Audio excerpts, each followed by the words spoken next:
In this video, I'm going to show you how to set up the Sony ZV-1 to run and gun so you don't have to be worrying about constantly changing settings. And towards the end of the video, I've got a super bonus tip to help you run and gun for that epic slow motion B-roll. Let's get into it. My name is Vic Barry, and for techniques, tips and thoughts on making videos, please consider hitting subscribe. The Sony ZV-1 is a tiny camera that lends itself quite well to a run and gun situation. What is run and gun though?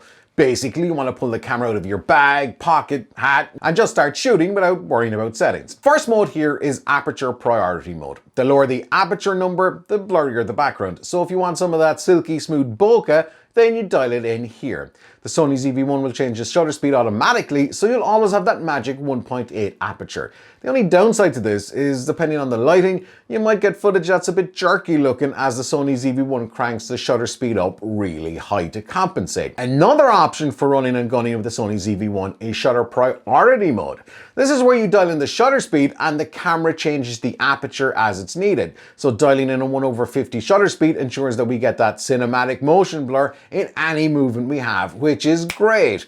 Only downside to Shutter Priority mode though is that you won't get that blurry background all the time, depending on what you're shooting. When it comes to running and gunning, you want to get some B-roll bangers.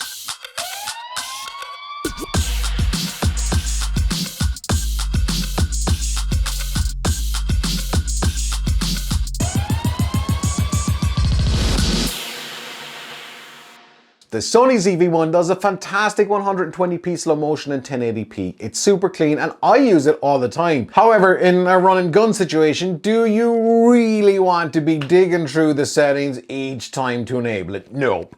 So that's why you use the memory recall settings. So anytime you want to do some slow motion, you just hit the MR mode, select your preset, and boom, buttery smooth slow motion. Just remember when you're finished with those B-roll bangers to go back to either Shutter or Aperture Priority. And remember, for even more epic tips on using the Sony ZV-1, including how to set up the memory recall function, check out this video here, and I'll see you on the next one. And until then, don't stop fighting for yourself. What, no stupid outro?